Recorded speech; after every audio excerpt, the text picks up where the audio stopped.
ايوه، السلام عليكم. السلام عليكم شيخ رامي. عليكم السلام، اتفضل حبيبنا. شيخني قلنا صار لي كم يوم عم اتصل عليك، والله انا عندي شغل ومنتهي. الله وجايب يسهل. لك بشرة حلوة. اتفضل يا حبيبي، يا اخونا المهتدي ابو من؟ انا ابو محمد. ابو محمد المهتدي من العراق. تفضل يا حبيبي، ما هي البشرى؟ بشرك الله بالخير. البشرة اهتدى 25 من الاشخاص من محافظة ميسان، على اهل السنة كانوا الشيعة والان اهتدوا. ما بعد شاء الله. بعد مناظرات عديد، بعد كم يوم اهتدوا باذن الله تعالى. الله اكبر. ودزيت لهم مقاطع الفيديو ان ودزيت شاء لهم الله. رقبك ان شاء الله هم راح يتواصلون وياك. ان شاء الله نتشرف بهم، وهنيئا لك يا حبيبي هداية هؤلاء، وما شاء الله ان يكون المهتدي داعية للخير، فهذا خير عظيم. هنيئا لك يا حبيبي، اسال الله ان يجعله في موازين حسناتك يا رب. شكر الله لك. والشغلة الثانية، نعم اتفضل. آه، عندي في الموضوع حول السيد الخامنائي الإيراني.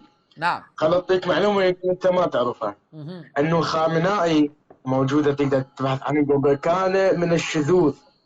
كان يحب أن يجامع الرجل مع الرجل. نعوذ بالله تخيل والله. هذا. خليك معايا كده معلش، خليك معايا. والله يا إخوة، والله هذه الرسالة جاءتني اليوم. شخص بحساب السيد حيدر الموسوي. هذا الشخص أيها الأكارم عياذا بالله، هو يسمي نفسه أنه مثلي وهو شاذ. بعت لي هذه الرسالة، وأتمنى كل الشيعة في البث يسمعون هذه الرسالة ويعرفوا مين الشيخ اللي هو بيقول عليه ده. أقسم برب الكعبة لا أعرف الشيخ الشخص الذي بعت لي هذه الرسالة، وهو شخص زنديق على فعل الشذوذ. اسمعوا يا شيعة، بعت لي ماذا يقول لي ماذا. يعني انت تحكي. أنا طبعا أنا نصحته أن يترك هذا الأمر، أن يترك هذا الشذوذ، وأن فعل قوم لوط هذا فعل مصيبة عليك، ونصحته عدة نصائح. بصوا ماذا بعت لي. يعني انت تحكي لي ايش وقت التوب ايش وقت التوب؟ اكو ناس أنا كنت بقول له إيش وقت التوب؟ توب إلى الله مما تفعله، هذا مصائب. يعني معمم من اهل النجف، انا رايح لبيتهم باكر عقباني ورايا موت، وهذا مسؤول عن كلامي، وما اريد انطيك اسامي، بس اذا اريد ازلك ارقام وتتاكد من هذا الشيء. رحت له وهم اصلا تبادل ناشني ونجته، ويعني هذول شو تقول عليهم؟ هذا في النجف وغيره معممين بيعملوا تبادل، يجيب راجل ويعمل معاه تبادل. اقسم برب الكعبة لا اكذب عليكم، في هذا الاتصال وهو في هذا التسجيل وهو لا يعرفني ويظن اني سيد. هذه صفحة سيد حيدر المساوي اللي انا بكلمكم منها. يعني هذه الصفحة اللي جايه لي رسالة عليها على اساس ان انا السيد حيدر المساوي. شوف المعممين وصل بهم الامر لايه، للرجال. واحد، ولا الاخ من هالكربلة، ولا أبسط واحد شيخ مصطفى معروف بالنجف. شيخ مصطفى معروف بكل ملاهي بغداد، مسؤول هناك بالنجف. رحمة على أمك، معمم عمامته وجد رسول الله. على الأقل أنا مو جدي رسول الله ولا معمم، فهمت؟ فرحت ويا ذولا ماشي يا قلبي. وإذا تريد روح قل له، قل له $2، قل له ماندو، قل له آزاد، يعرفنا كليتنا، ماخذ صور ويانا. تحقق من هذا الموضوع حبيبي، يلا مضطر احضرك لان هيج ناس متناقضة وتدعي بالدين ما احبها. يلا حبيبي يلا توكل. مندو وزاد والتاني دانار ولا ايه، الثلاثة دول مثل يعني شواذ، شواذ جنسيا، وبيروحوا للمعممين وبيعملوا معاهم تبادل. واسالوهم اهو، اسالوهم يا شيعي. وبعدين عمل لي حظر، عمل لسيد حيدر بيسوي حظر عشان نصيحته وما قبلش نصيحتي. فشوفوا اسالوهم، ابحثوا عن الاسامي اللي قالها ديت وعيد التسجيل واسالوا قل لا اهو. بغداد، مسؤول هناك بالنجف. رحمة على امك، معمم عمامته وجد مصطفى ده. رسول الله. على الاقل انا مو جدي رسول الله ولا معمم، فهمت؟ فرحت ويا ذولا ماشي يا قلبي. واذا تريد روح قل له، قل له $2، قل له ماندو، قل له آزاد، يعرفنا كليتنا، ماخذ صور ويانا. تحقق من هذا الموضوع حبيبي، يلا مضطر احضرك لان هيج ناس متناقضة وتدعي بالدين ما احبها. يلا حبيبي يلا توكل. لا، من الاخوه اللي بيكتبوا تبادل بضائع، لا تبادل حاجات تانية. والله اعوذ بالله من هؤلاء المعممين المجرمين.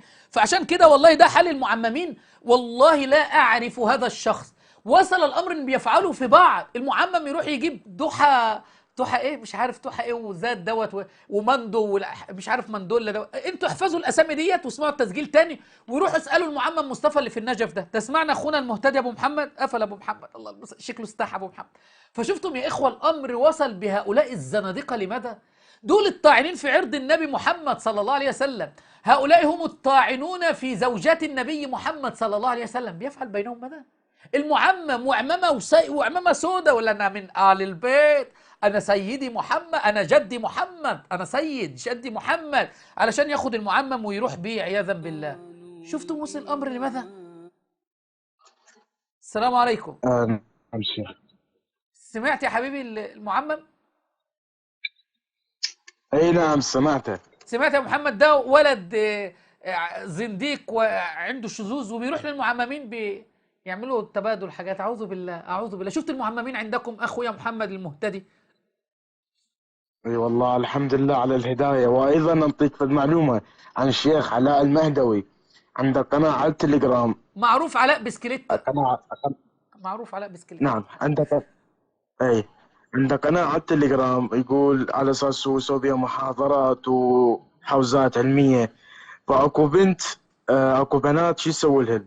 يدخلين على الخاص فحص ويتمتع معهم، يعني يطلب من عندهم المتعه. شفت الفيديوهات يا ابو محمد؟ شفت الفيديوهات والكلام الاباحي اللي هو كان بيكتبه قابلهم، وكان بيقول انا لازم افحص كل واحده تشتغل معي عياذا بالله. هو طلع مفحوص اصلا. بيقول لك لولا السندان في سجن الفتيان ما كان علاء الاء. هو اصلا بيقول لك سجن 2 سنين في سجن الفتيان بشهاده ابو علي الهاشمي. الله يعافينا. اي نعم. يعني شوف النجاسه والحقاره والخبث اللي عند الشيعه. يعني شوف سبحان الله ان المعممين انجس واقذر من الشيعه العاديين. اي والله. شفت الولد باعت لي بيقول لي المعممين في كربلاء والنجف، اللي بيقول لك كربلاء اشرف من القعبه. طب ليه يا معمم؟ اصل كربلاء بيخش فيها التبادل. شفت؟ حسبنا الله ونعم الوكيل. شكرا لك اخويا ابو محمد المهتدي، اسال ان يثبتك ويوفقك يا رب. شكر الله لك. أعوذ بالله من دين هؤلاء، والله أعوذ بالله. هنيئا لكل شيعي عاقل اهتدى. وفي مشايخ كبار في العمر، لا أقصد شيوخ يعني، شيوخ قبائل بيتابعون الآن في العراق بفضل الله، وعلماء شيعة وعوام شيعة وناس كبار في العمر من الشيعة بيتابعون الآن ويعرفون أن المعممين أقذر المخلوقات وأنجس المخلوقات. هؤلاء أصحاب العمائم النتنة، العمائم القذرة. هنيئا لكل واحد ترك هؤلاء. لا تاخذ دينك من واحد قذر بيعمل كده مع توحة تاخذ دينك من واحد. اعوذ بالله. اقل ما تفعله الان بعد هذا الفيديو ان تضغط اعجاب وتشارك رابط الفيديو، ولا تنسى ان تشغل الاشعارات كي يصلك كل ما هو جديد.